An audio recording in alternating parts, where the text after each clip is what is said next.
Okay, this is what we about to do. All right. We about to react to this video, and it had something that had came out. It was a while ago, but I think it's worth looking at now. So this is subscriptions are ruining our lives. Here's why they're everywhere now. Now this is about his YouTube channel called, what's it say, a more perfect union. So now this right here, I want to look at in tandem with the news that I shared with you about how books are starting to be on the rise in sales. So not only are people publishing them more, but they want to be able to escape the pricing model of subscriptions. Like, for example, YouTube just went up. YouTube just went up. I had got the notification yesterday. I want to say it was yesterday that in May it's going to go from $18.99 to $20.99. So $2. 18. Yeah, it went up. It's going up $2. I mean, and it went up before to $18.99 not long ago. I forget when. It felt like it wasn't long ago. And so now it's going to keep on rising and rising, which to where now you're going to have to get rid of all your subscriptions. The companies, excuse me, the companies they're going to wind up going out of business for that. That's why, again, things like this podcast, like what I'm doing here, read more, because a lot of the stuff, and I'm encouraging a lot of y'all to go ahead and make your own stuff, make your own things, because the imagination of the human mind is amazing. It's something else. It can be very evil too. But making books to be able to do this, we should all encourage to do that. So anyways, I want to look at this video here. That's what I keep on looking at over here. I want to look at this. I'm about to go full screen. I'm gonna try not to. Now it's a long one. Get your snacks. So here we go. Let's look at this. Oh wait, I have an ad. I have an ad. So let me wait for the ad to play out. I don't want to show y'all the ad. No. Let's see. All right. There we go. Printer. It was an HP. It seemed fine, and I went to print like a packing label or something, and it just wouldn't print at all. And I couldn't. There's no message on my computer that was explaining it. And the ink is completely full. I replaced it like last week. And the reason it's not printing says payment method needs updating. Cannot print with the installed cartridge. Look at that. Cannot print with installed HP Instant Ink cartridge. It is payment method needs update. That's trash. You can't even print your stuff without a subscription to print your own. That, I hope I said that right, but you know what I'm saying. You have to subscribe. Just to print your own stuff. It's crazy. Play on. As you can see, this page is printed fine. That's infuriating. Yeah, I would be definitely. so mad if I'm trying to print something out and my printer is like keeps printing out a page that says I can't Exactly. print. I won't print. I won't print, exactly. Maggie's brand new printer had been working normally for 6 months before it suddenly refused to print. She did some digging and realized HP had enrolled her in their ink subscription service called Instant Ink. Get ready to ink Which I've heard differently of with Instant Ink. HP Instant Ink. Your us printer do. anticipates when you're low and sends For you those the of y'all right who don't ink know, right on Instant time. Ink, those of y'all who don't know, Instant Ink is one of those things like pretty much this. You subscribe to get your printer services, Wi-Fi, and then you get to do X, Y, and Z. And no. I think I'm talking about a separate one. Instant Ink, you wind up getting your ink mailed to you and so on and so forth. But anyways, it's about to say it. I probably messed it up. Because they have a lot of different subscriptions regarding printers. So I may have mixed two of them together. Excuse me. Let me just go back. I'm sorry. In their ink subscription service called Instant Ink. Get ready to ink differently with HP Instant Ink. Your printer anticipates There's when you're another one low with Wi-Fi and sends you too, the by right the way. ink right on time for less. But Maggie's printer still had ink in it when it stopped working. It turns out that when your Instant Ink subscription expires, or if you cancel it, HP remotely kills your cartridges. Now, you might be wondering, why is it you talking about this when the main thing you usually talk about is books? Well, you need ink to print. Anyway, this is home-based stuff. You ain't gonna really print your whole book out at home like that. Some people do. But why would you bring this up, Abraham, when the whole thing that you gotta talk about is books? Well, people are going to books because of small things like this, right? Subscriptions. That's the topic. That's the big topic. Subscriptions. But this is crap. That's wild. That's wild. That's when I started Googling Especially it. for those of y'all who actually have to print a lot. It's crazy. Don't get HP. And figuring out like I don't know. Maybe that might work for you. I don't know. I'm not gonna say that. Maybe that might actually work for you. But anyways, let's play on. that's a problem other people were having. The ink that you paid $122 some for, that's in your printer right now, you can't use that. I have 2 full cartridges that I don't have access to Crazy. because I canceled HP's Instant Ink monthly service that they want to fuck everybody with. Subscriptions Language. are so annoying, and they're everywhere these days. There are monthly fees to watch movies, listen to music, shop, play video games, water your plants, use your sewing machine, brush your teeth, turn on your lights, open your garage door, start up your car, use your fridge, your toaster, your water bottle. There's so many subscriptions you probably didn't notice that we made up 3 of these. And I bet you can't guess which ones. It's these 3. Buying an expensive physical thing and then also I want to go back to that. Hold on. Go ahead. There's so many subscriptions you probably didn't notice that we made up 3 of these. See, look. And I bet you can't guess which ones. It's So many subscriptions, didn't even know they made up 3 of them. So everything she said, you like, damn, you have all of that. That's bad. That means that they have so many. You be like, oh, well, it probably is real. Yeah, that's probably real. No, not all, but that's the problem though. If you kind of see what I'm saying. Go ahead. these 3. buying an expensive physical thing and then also having to keep paying for something every month. So Yeah, it's it's great. kind of like frustrating. After This is why talking to people go into Maggie, books, I 'cause started think looking about the into TV all the side, ways that companies example. make us pay endlessly to keep using the stuff we already own. Over the past 10 years, businesses using the subscription model have been growing almost 4 times faster than traditional companies. Like most people, I thought subscriptions were just an annoying and frustrating cash grab by greedy corporations. And they are. But we're losing more than money. Subscriptions are actually changing our relationship to the stuff we use and rely on every day in a kind of dangerous way. In a kind of dangerous way. Hey, you know what's crazy? Look, you see how this ad just came up? You know why? Because I didn't subscribe to YouTube. Perfect example, perfect timing. I didn't subscribe to YouTube to do the premium. I have a subscription for my own personal uses, but me not subscribing, then it comes up with stuff like this. Go ahead, I'll just let it play out.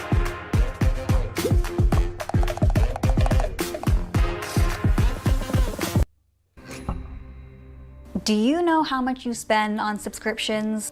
For the average American, it's HBO nearly Max, Peacock. $300 a month. Let me guess, you're thinking, there's no way you spend that much. Well, the average American also underestimates their monthly subscription bill by at least $100, so maybe check again. So you probably think you only spend like $100, $200, huh? Oh no, $200 or so dollars, maybe less. But you are probably underestimating how much you're really spending. In other words, you probably got HBO Max, Hulu, Netflix, Disney Plus, the whole package, the bundle. You got the bundle portion of that. If you watch sports, then you got NBA, NFL, NHL, NASCAR, F1, all of that. Apple TV. Yeah, but you probably have all of that. I'm just saying, I get that you like the shows. I do. But you're probably going to get a nice workaround by just reading the book and getting that audiobook. Spend a hell of a lot less money. I know I do. I'm just saying. Point is, people are sick and tired of subscriptions. I'm assuming. I couldn't actually read the article. See, look. But look, this even that. Go back a little bit. That, like, I thought I had to pay for the one that I just showed y'all with Publishers Weekly. I didn't. It's free.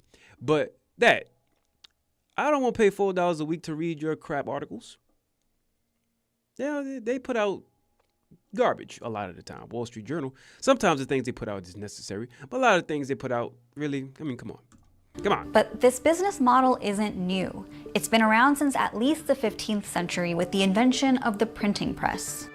Newspaper readers subscribed by writing their name underneath an agreement. Sub, under, scribe, write. The publisher earned customer loyalty and therefore a predictable, steady revenue by offering customers a convenience, extra value, or both. In this case, the latest You didn't know issue how delivered subscriptions straight work. to their door. There you go. It was a win-win. Media subscriptions were born in 1948. Cable TV brought higher quality signals for a cheap monthly price. In 1997, Netflix extended that concept to DVDs, free delivery and no late fees. And when they launched their streaming service in 2007, eventually leading to Y'all ever miss the days of Blockbuster? I know I'm getting on to something else. I'm just saying. Let's stop pausing. Go Well, ahead. all this, that provided an even bigger value. Unlimited music, movies, and TV on demand that you don't have to lug around with you when you move. Yeah. This balance held through the 2000s and early 2010s. Subscriptions brought us free and fast delivery, an affordable way to wear designer clothing, and cheap razor blades. But today, there's this new category of subscriptions where we're paying to keep using something that we already own. How did we get here? Well, it all started with Salesforce. All right. So, Salesforce come front and center. Thank you. We appreciate you for ruining our lives. This all came out because of what they did here. Now, we're about to get right into it. You get something you already own, and then you have to subscribe to be able to use something you already own. Garbage, trash. Get a book. But anyways, the book part don't really have a part to play into what we actually about to bring out here. I'm still going to talk about it because it directly affects this stuff while I'm saying to get a book and other things, to start reading, to get out of certain levels of entertainment. You'll be able to save money. But this other part, to see how it starts to really get worse in these times, let's watch and find out. Each one of our pods is a multi-tenant cluster. This has really increased our ability to deliver a very high, reliable solution for our customers. Now, if you didn't know, they create a CRM tool, which means customer relations management, something like that. So everything that their whole business regarding Salesforce, the cloud-based business that they have called Salesforce, is based around customer service. That's bad customer service. Their business model would technically be a lie. It's false advertisement. You can create apps and all that other stuff in there. Salesforce they catapulted a lot of things you use currently now that you probably didn't even know. Like apps, a lot of stuff that like the invention and beginning of apps, Salesforce used a lot of that at the start. If you didn't know. Don't worry, I'm not going to explain what Salesforce is, even though I totally could if I wanted to. All you need to know is that they make software. The important thing isn't what their product is, it's how they sold it. See, through the 90s and most of the early 2000s, if you wanted to buy software like Word or Photoshop, you'd buy a physical CD-ROM. You'd install it on your computer and use that as long as you liked. But the problem for companies was that software is expensive to maintain. Software engineers are constantly fixing bugs and making security upgrades. Those days, tech was advancing so rapidly that every year or so they would also release new versions with tons of new features. Salesforce positioned themselves as the anti-software. No big upfront costs for software that will be obsolete in a few years. Just a small monthly fee and you'd always have the latest version. Now, a lot of y'all probably didn't know and thought there was somebody else, but a lot of y'all probably didn't know. Maybe some of you did. I think the audience that I'm tailoring to is relatively, they a little bit more locked in the brain. They're not just absent-minded. But if you didn't know, they started to get that big push with the applications, the apps, and so on and so forth. That's what they do, right?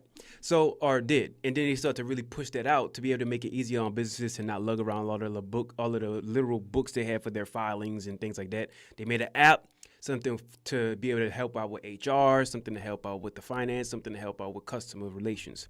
And they did that. But they wound up twisting that whole business narrative model, all of that. I made a word up. And then used the apps to be able to subscribe, to get people to subscribe, businesses to subscribe. And then what they're doing now is Larry Ellison is a big problem with this too, which he's not a part of Salesforce. I think he's with I forget the name of the company he's over. It's a security company. But they have a big issue with, is it ADT that he's over? I forget. But they control your owned things by, if you don't subscribe with something that you bought to own, it won't work. And a lot of security companies, Larry Ellison, I forget the one he's over, but you have your camera in your house. Those of y'all in your house, they wound up messing up the security of your camera if you didn't subscribe. They have some that do that.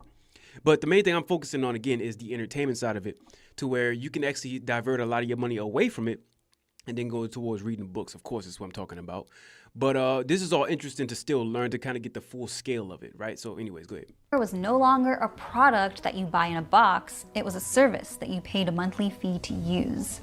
It was a huge success. Salesforce went public in 2004 and was the top performing IPO of the year.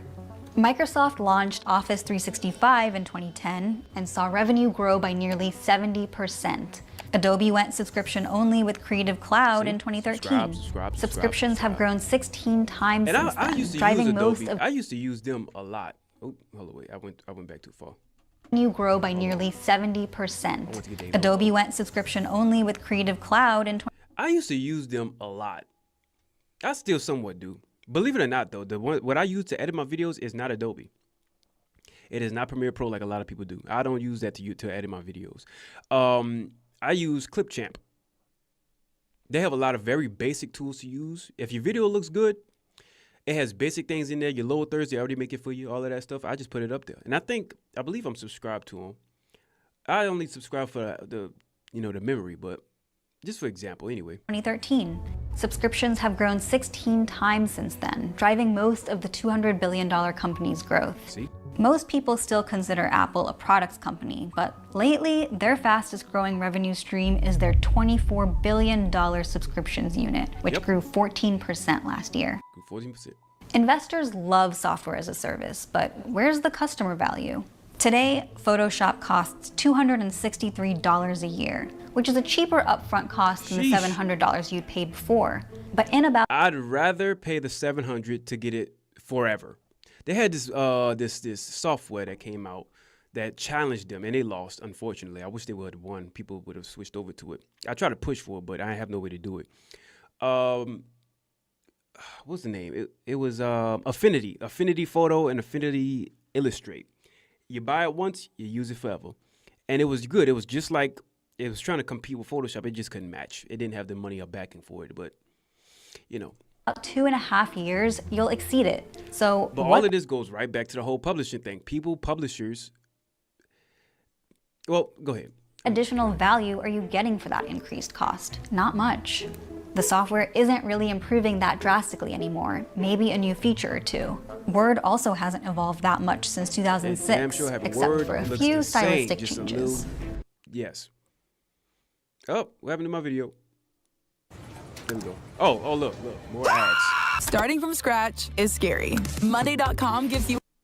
I'll get the Premiere. Over time, companies have seen this as a new way to squeeze a little bit of extra money out of consumers. Then subscriptions crawled out of our screens into our physical stuff and became almost unavoidable. It became really cheap to introduce network connectivity and embedded software into devices. So we see all sorts of things that don't really need software, that don't really need a Wi-Fi connection, that now have them. You don't. I disagree with that. That's why I'm saying, you know what? To really put things in perspective, again, I'm gonna speak about the point of this channel. A lot of the things you feel like you need to really keep moving your brain motivated, like people use movies to, believe it or not, they use movies, series, shows, TV, different things like that. I'd argue even for food, all this other stuff. I talk about books. A lot of the stuff you use to be able to like click on with your Wi-Fi or whatever, get a book to read about it, and then you have the knowledge to do it forever. Versus relying on somebody else or something else to be able to give you exactly what you need. That's garbage. It's trash. Yeah. Why does your refrigerator need Wi-Fi? Why it need Wi-Fi? Your refrigerator don't need Wi-Fi. It don't. It need to keep your food cold. That's it. That's all it need to do. It needs to preserve your food. Why does your garbage can need Wi-Fi? It don't. It needs to store your trash. Okay? Why? You understand what I'm talking about? Why does you need any of that stuff? I'm just saying. And I have a limited amount of things that I subscribe to. One of the things being YouTube, because as you see, I use it for this. Which this one I'm gonna subscribe to this one. Let's say I don't have all of the subscriptions for movies. I have Prime because obviously, right? You need Prime for the things that you order in. And I think it's together, Prime and Prime Video. Maybe I'm wrong. But Apple TV, HBO Max. That's it. HBO Max has Game of Thrones. I'm a big fan of Game of Thrones. Apple TV has Invasion, Silo, which the books I had read for Silo, fire. What was that? Silo, couple shows that's on there, right? And HBO Max, Apple TV, and then Prime. Well, I already told you why Prime. So anyway. When manufacturers advertise smart products, the software is a selling point. They promise all sorts of flashy features. But smart appliances have shorter lifespans than regular dumb ones, and it turns out people don't really even use all those fancy features. Plus, software gets buggy and it needs a lot of maintenance. My car would not let me inside. See? There is a software bug, I think, with the latest update. I can't even get out the vehicle. Y'all could hear this motherfucking car. A lot of times, software actually makes our stuff less safe, less durable, and weirdly hostile. I'm in fine working order, giving these people exactly what they need. Software is really the key tool that gives companies like the functional ability to control how we interact with an object. These cartridges have a specific chip on them that is like communicating to HP. So if at any point it loses network connection, it won't print, or if it recognizes that your payment method with your HP account has lapsed, then it won't print. This tactic is called software tethering, and it shows up all over the place. Car manufacturers have started trying to lock certain features behind a paywall. BMW will let you freeze your butt off unless you pay them a subscription. $18 a month.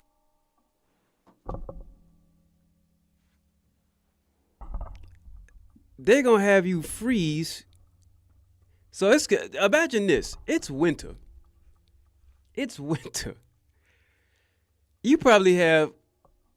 Hold on, man. Hold on. Let me. Hold on, bro. Full screen. Hold on. So I didn't know that one. So it's winter. Let me see. Okay, I see my thing right there. I thought my stream had cut out. It's winter, right?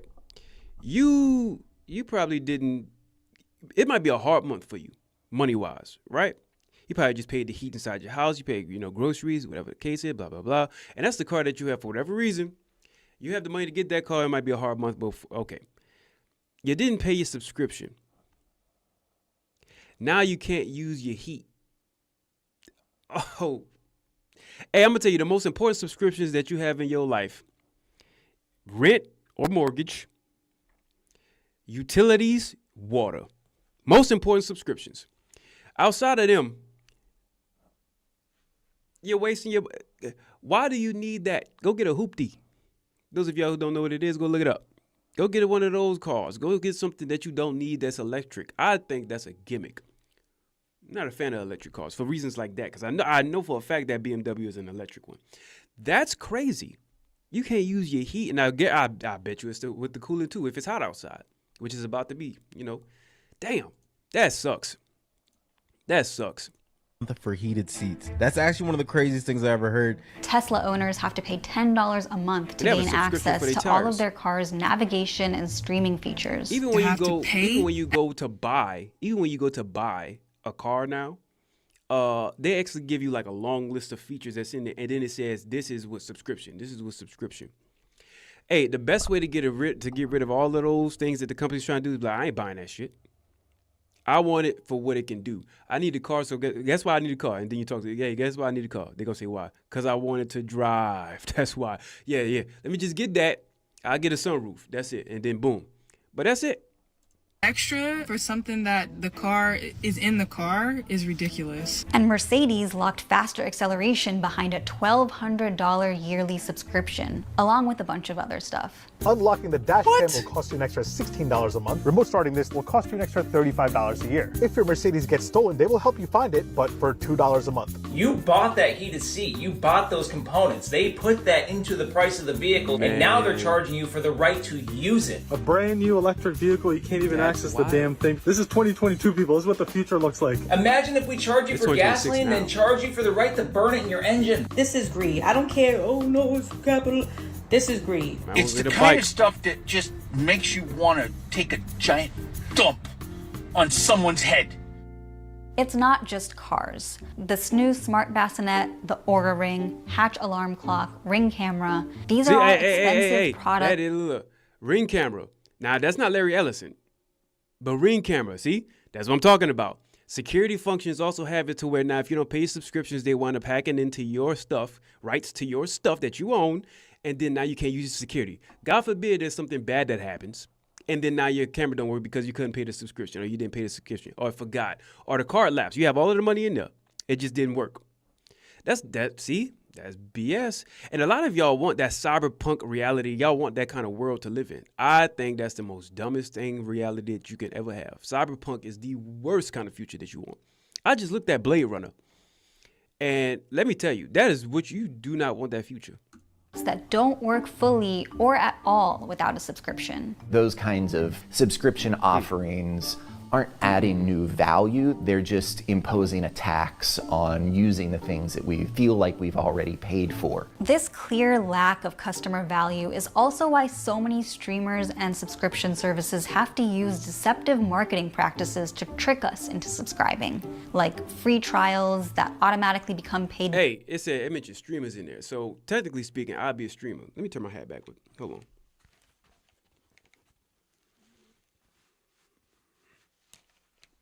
Okay, so technically speaking, I'd be a streamer because I'm streaming now.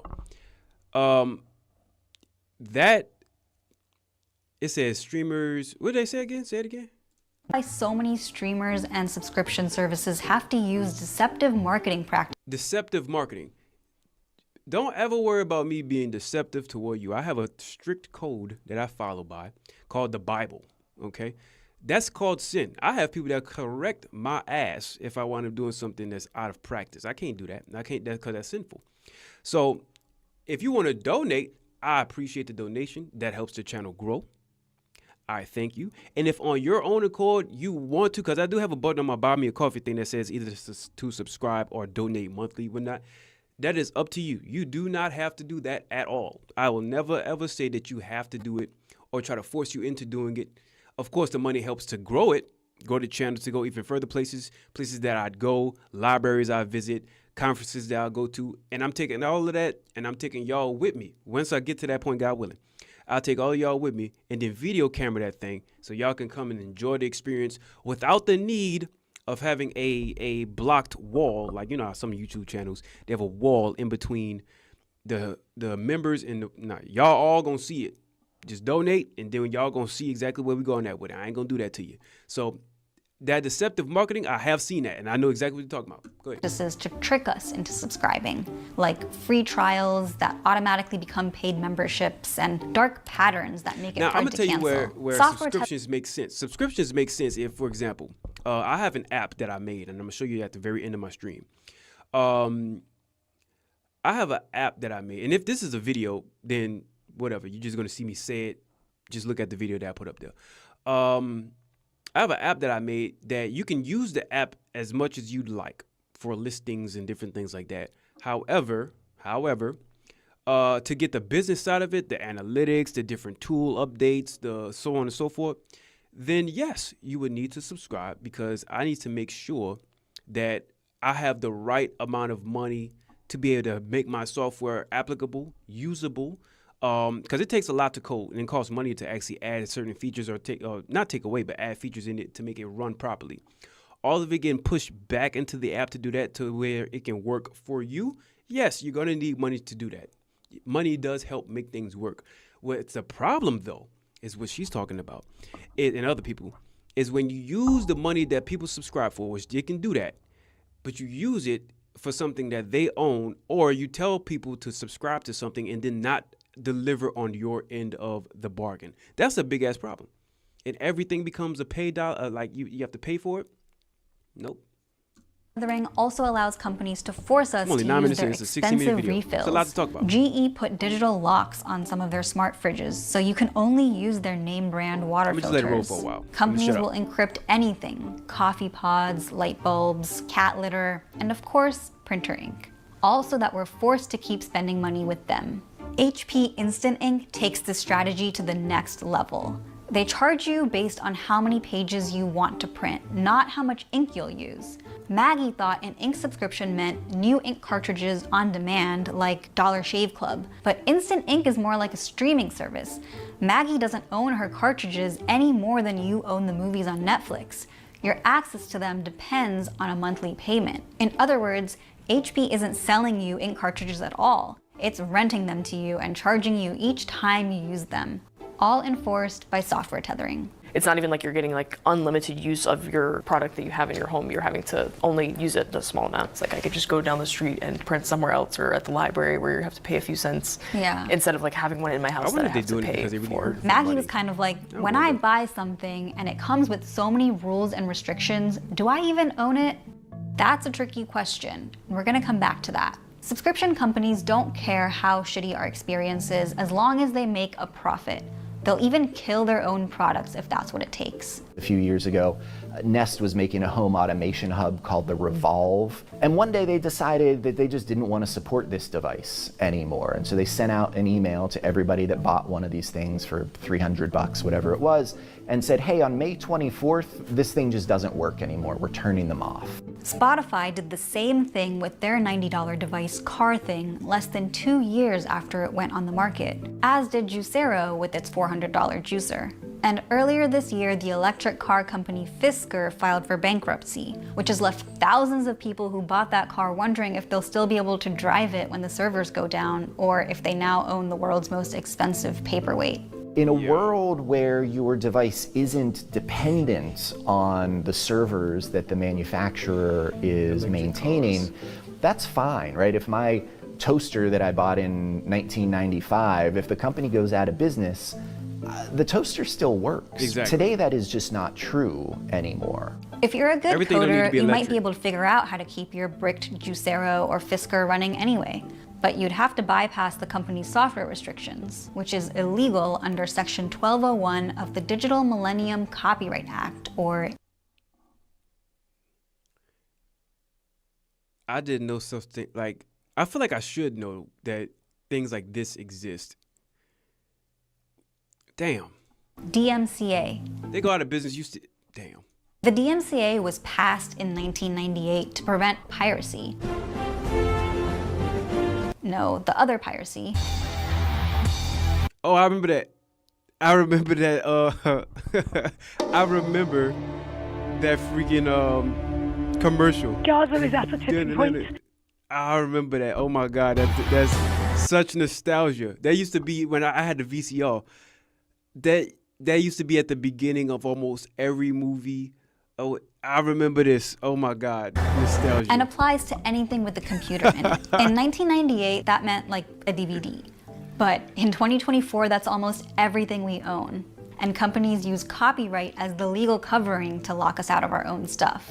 There are exceptions for law enforcement and research, but not for someone who bought a $60,000 car, or for Maggie. Yikes. If I don't want to continue with Instant Ink, the ink cartridges are pretty much wasted. It's not like you can unsubscribe and keep using the ink. Maggie's only option now is to buy new cartridges, official HP ones, of course. I think the printer cost like $85, and then the new ink from HP is like $35 or $40. You know what's crazy? I just just remember something. I used to work at Staples. It's just dawned on me. I used to work at Staples, and I used to sell this. I was very unknowledgeable at the time. Looking at it and looking back at it now, damn. Well, I done got some people inside a mix-up. I was like, oh yeah, it works. It's just that and the third. It's a cheap way to get your ink. They want you to set, man. That's crazy. I'm gonna loop back to the book thing. We gonna get through this. Ink refill. And that's exactly what HP intended.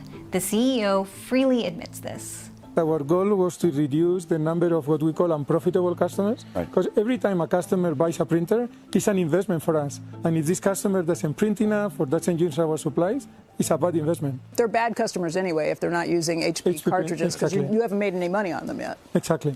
So to recap, Salesforce made all software into a subscription, and then everything became software. Yep. Now companies don't have to earn our loyalty to get that predictable revenue. They can just force it with their software locks, and they're legally protected by our outdated copyright laws. That, I think, has led to a really profound change, not just in the law, not just in our economy, but like in the way that society operates. It's really crucial that people have some degree of control over the devices that they rely on every day, right? Their phones, their cars. Today, the balance of power is so out of whack that consumers and lawmakers are fighting back. Now to a consumer alert about those pesky subscriptions. Today, the Federal Trade Commission issued what it calls the click-to-cancel rule. Click to cancel basically means that if you click to subscribe, you should be able to click to cancel. And if companies... Hey, and sometimes when you try to cancel, sometimes they make it hard as hell for you to do it. They finally, you never in your life on the whole app that you use, never got a deal until you cancel. The second you cancel, oh, you can have this deal, this percentage off for this amount of time, this, that, and the third. That's why when we looked at the books on the other portion of what we was talking about, where they have artists that went to go and protest regarding AI and so on and so forth. It was a similar reason, but don't comply with it, then we can go forward with civil penalties, which means that they'll be liable for thousands of dollars. The law cracks down on free trials that charge you if you don't cancel on time and subscriptions that automatically renew. We're really trying to address that by requiring companies to disclose upfront the full set of requirements that will follow once you do sign up, and also make sure that users are not spending precious hours of their life navigating these archaic bureaucracies just to be able to stop being charged. If the government got to step in and do that, that means that the companies have way too much power. The FTC is also going after Adobe and Amazon for their shady subscription practices. And consumer protection groups want them to go after software tethering next. No more locking all the best features behind paywalls or surprise bricking. This consumer advocacy is working. HP is phasing out Instant Ink, citing customer pushback, and public pressure also killed BMW heated seats and Keurig's coffee pods. But there's a more fundamental change that we need to start taking seriously. When you pay money for a product, that's yours now. Right. It's not a lease, it's not a monthly subscription. I pay you one time, I own that thing, right? And I get to behave as if I own that thing. There's so much more to explore on this topic that we're actually gonna put it into a second part to this video. We're gonna look at why our stuff breaks more often and why it's so freaking expensive to fix your iPhone, your car, and all sorts of other products. Hey, why things break more often? Have y'all ever noticed this? You buy an iPhone, for example, right? You buy an iPhone, and right when you're getting close to it, same thing with a car, I'm gonna say that next. Right when you're getting close to being done paying off your iPhone, that's exactly when it breaks. You ever had that? Like right when you was done with your iPhone, that's the moment that it decides to wind up messing up. Like, I mean, messing up bad. You get a call. The manufacturer's warranty is 100,000 miles, for example. I forget the number.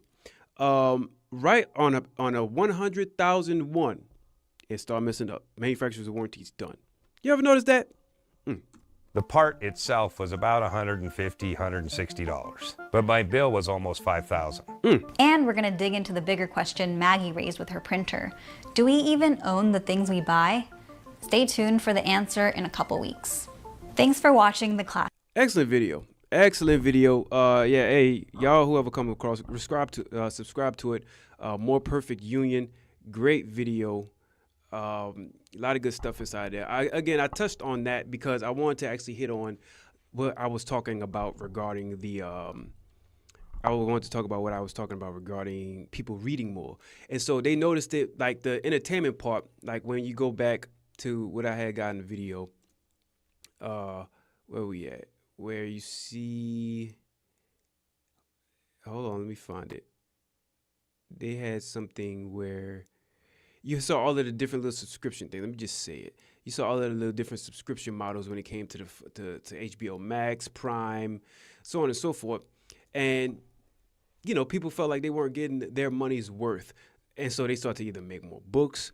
They started to create. I have something that I'm currently making, like a novel myself, to be able to get that fix. And people start to make more. People starting to read more. Which one thing you could say, I don't care how you do the subscription thing, unless they break in your house and take it from you. When you buy a book, for example, you buy a book, that's yours. There ain't no such thing as you not being able to open it up. No, none of that. It's very hard for them to do that, unless they make books way more expensive or outlaw them. Almost similar to. You ever seen Fahrenheit 451? That, for example. They burn the books. For example, they burn the books and then they're like, okay, well, everything's going to go right back under subscription. Fahrenheit 451, the book is actually amazing too. So it could, unless they make the world like that, then, you know, that would be that.